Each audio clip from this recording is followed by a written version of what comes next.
नमस्कार मंडळी, रामकृष्ण हरी सर्वांना. तर पारिजातचं झाड लावले आपण. खूप फुलं येतात त्याला आणि खूप छान वास येतो पारिजातकाच्या फुलांचा. तर चला, तुम्हाला एक खूप महत्त्वाची गोष्ट दाखवायची मला. तर मंडळी, आपल्याला खूप जणांनी विचारलं होतं की तुम्ही तुमच्या गुरांना काय खायला घालता, चारा काय घालता. तर हे पहा, हे आपलं गवत आहे नेपियर. तर हे गवत आणि त्याला जोडीदार कडवाळ, तर असं मिक्स कुट्टी करून गुरांना आम्ही खायला घालतो. तर हे आपलं कडवाळ आहे, एकसाठी कडवाळ असतं आणि एकसाठी गवत असतं. त्याची मिक्स कुट्टी करून गुरांना चारा द्यायचा. आणि कसं आहे, मिक्स जर असलं तर गुरा आवडीने खातात आणि सारखं सारखं एकच गवत जर खायला असलं तर त्यांना पण, आपल्याला कसं सारखं सारखं एकच भाजी खायला असली तर खाऊशी वाटत नाही, तसं पण गुरांचं असतं. आणि चला तुम्हाला दाखवते, खूप मस्त आणि महत्त्वाची गोष्ट आहे. त्याला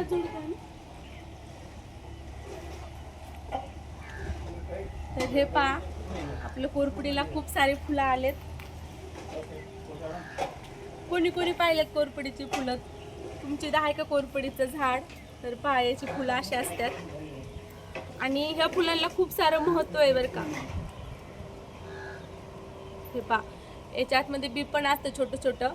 तर म्हणजे काही काही ठिकाणी काय होतं, कोरपडीची शेती केली जाते, तर ते काय करतात, ह्या फुलांच्या मधल्या ब्याचा पण वापर करतात.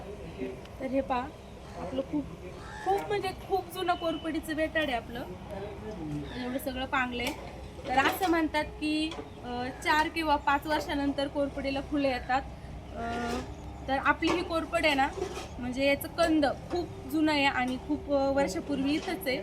तर त्याच्यामुळे आता त्याला फुलं आलेले आहेत आणि पावसाळ्याच्या सीझनला दरवर्षी फुलं येतच आपल्या कोरपडीला. तर पहा कशी फुलं आहेत, तुम्हाला जवळून दाखवते मी. पहा,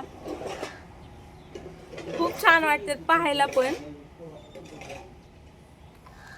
आणि वासच जर म्हणलं तर या फुलांना वास नसतो बरं का.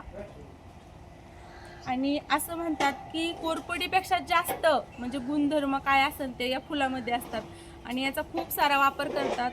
आणि वेद आणि पुराणांमध्ये पण ह्या कोरपडीला खूप महत्त्व दिले आहे. या फुलांना जास्त महत्त्व दिले आहे कोरपडीपेक्षा.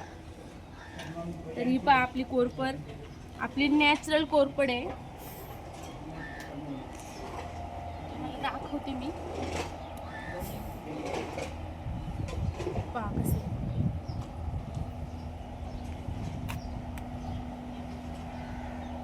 हे का नाही, अगदी नॅचरल जल आहे आपला. तर या कोरपडीचा उपयोग केसांसाठी पण करतात, चेहऱ्याला लावायसाठी पण करतात. खूप सारे उपयोग आहे. काही काही जण काय करतात, ज्यांना पित्ताचा वगैरे त्रास जर होत असेल तर त्या कोरपडीचा 1 चमचा सकाळ सकाळ अनुषपोटी सुद्धा खातात. खूप गुणधर्मी कोरपडी ही अशी आपली.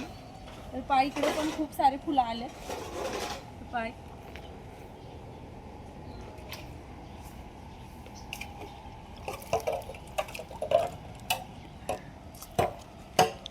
आणि या फुलांचा पण खूप उपयोग करतात.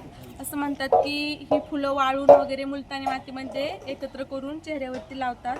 तर खूप फायदेशीर आहे. चला मग, तुमच्याकडे आहे का कोरपड? फुलं आलेत का आता पावसाळ्यामध्ये? नक्की कमेंट करून सांगा. चला, बाय सर्वांना.